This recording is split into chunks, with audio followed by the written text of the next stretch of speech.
If you've been around my channel for any more than 5 minutes, you know that I'm on a mission to help people get rid of words that just aren't helpful. Words we need to stop saying to ourselves because they either limit our beliefs or just absolutely slow down our progress, slow down our missions. Today I got another one of those words. This is going to be the third of probably a very long series, but this is our third video. So I'm going to tell you about the word we want to get rid of today, and the word is overwhelmed. This one just, drives me insane. And I'll tell you why. It's easy to pick up on these words because you hear other people say it and you hear the way they say it in context to the way they say it. Now, I understand. This is how we grok language. This is how we pick up speak. When you say overwhelmed a lot and you don't really mean something that is actually overwhelming, the people around you tend to pick up on that word and they say it too. Now, for us, most of us got this word from somebody else. Most of us did not read this word in the dictionary and go, yeah, that sounds like me, and start saying it. Most of us has watched our parents, our peers, our bosses, our work group say things like, oh, this is so overwhelming. And so the next time you think that you're in a similar situation, you say too, this is overwhelming, but it's not. Overwhelming is the tsunami and all the water comes in and ruins your property and takes out like an entire city. I live in Hawaii. Overwhelming is a volcano erupting for 100 days and burning houses and acres of field and damaging tons of property. So those things are overwhelming. Trying to create enough content on a YouTube video and learn how to speak properly into a mic and learn how to focus a camera and learn how to adjust lighting and learn how to do SEO and write descriptions and pick intriguing captures and be consistent. That's not overwhelming. It's just a lot of stuff. It is a lot of stuff. I will let you go ahead and say it's a lot of stuff, but I really don't want to hear you say it overwhelming because it's not life-threatening. Life-threatening things are overwhelming. You know what I'm saying? Doing a difficult task is not overwhelming. It's just difficult. So don't apply the harder label because your brain is designed to protect you. So when you say to yourself, learning Final Cut Pro is overwhelming, your brain blocks you from learning Final Cut Pro because your brain is trying to protect you from overwhelm. So don't say it, don't use it, don't repeat it, don't teach it to your kids. I'm in a position right now where I'm seeing a family member's child start to act often much like herself because they hear and see those behaviors and that think that is the norm. Half of the stuff you say bad to yourself right now, you learned it from a parent or a grandparent or like your first boss or your first group of friends. And they're not real. These are limiting beliefs that other people put in place. So us people, our crew, we're on a mission to be winners. We're on a mission to move with intent and purpose. We'll come back to that. We're on a mission to get things done. So we can't use the same vernacular as the people around us like to talk in limiting beliefs. We throw that stuff out. You don't have to disrespect them. You don't have to tell them that they're wrong. You just got to not repeat their bad habits. You know what I mean? Like my parents smoked. I don't smoke. You didn't have to pick up that habit. You can make it an executive decision as an adult to ignore some bad habits that will hold you back. Now, let's say you're of the group that goes, no, certain things are overwhelming. Like, how do you deal with it? All right, we're going to fight, but just remove the word and let's work on the process. Start with the power of no. So when someone tries to throw something else on your plate and you can't do it, say no. If it doesn't move the needle to get you better at where you're trying to go, if it doesn't work on your mission, if it doesn't work on your purpose, if it doesn't help you move your hustle into a better spot where you can make more money and be more beneficial to yourself, no, just say no. And that's hard. Trust me. I know. I speak from so much experience.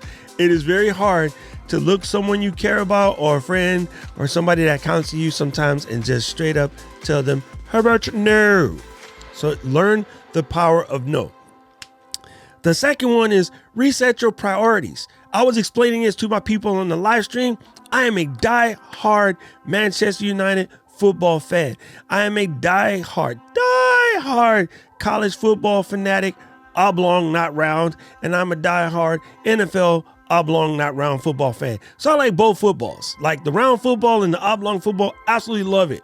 But I came to the conclusion at some point, if I wanted to get serious about being a content creator, something was going to have to give. So I reset the priorities. I watch games in condensed highlight forms. I actually pay to get NFL Prime ticket to watch an entire American football game that fits in about a 30-minute or 90-minute recap. I watch, round football games that can fit into a 15 to 30-minute recap, and I still got to enjoy the game. But no, I'm not going to sit there and just waste all of that time. But I made some adjustment to my priorities. Let's put it that way. So one thing you may have to do is readjust your priorities, so that way when those other things come up, you can just be like, how about no? And then you're off of it. Okay. And then this one is hard. This one is exactly hard again, but it's not impossible. In order to grow, things are going to have to hurt. You guys are going to have to learn to get uncomfortable. You're going to have to get comfortable with being uncomfortable. So one of the things you're going to have to do, Elsa, is let it go. Some stuff you're just going to have to let go, right? There's things you do right now that are not helpful to your process, and you just got to let it go.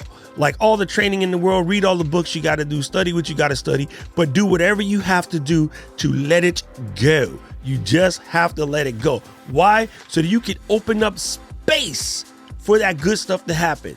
I was explaining to one of my clients the other day, and she was like, well, how do I make space in order to get the good clients? Because my plate is full with the clients that don't pay enough, or they're like the lowball clients. I'm like, fire them clients. It's not going to be the end of the world, because you can't make space for the client that will come in and respect your process and respect your fees and not nickel and dime you and everything.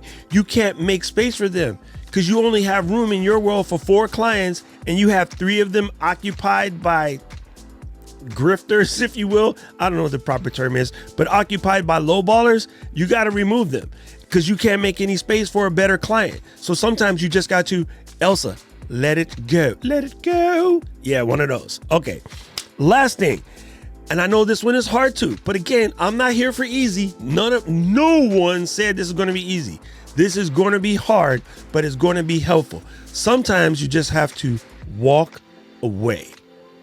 You just have to step back, take a breath, walk away, reset, come back and do it again.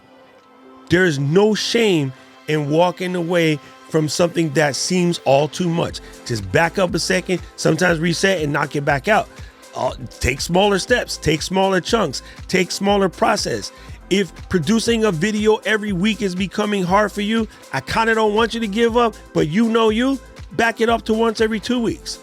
Heck, some of the best creators only produce 1 video every month, but they put in good work in that month and they put out absolute heaters. That once a month heater is ridiculous, right? So it's like Game of Thrones. Love that joint, but it's like once every 18 months we get a new season. So sometimes you have to take longer to do better work. That's acceptable, but just straight giving up or saying it's all overwhelming and quit, it's not how we roll. It's just not how we roll. Now, back to that intent and purpose. I got new shirts in the merch department. Go to docrock.live/merch and check out your intent and purpose t-shirt, because again, I'm trying to teach people how to use these words properly, and we're going to do our mission with intent and on purpose. With intent and purpose. We're going with intent and purpose. Thank you guys so much for watching. If you haven't done so already, please hit the subscribe button. Please ring the bell so you know when I make another video. And please, for all means, if this has been helpful to you, watch the video that's coming up on screen next.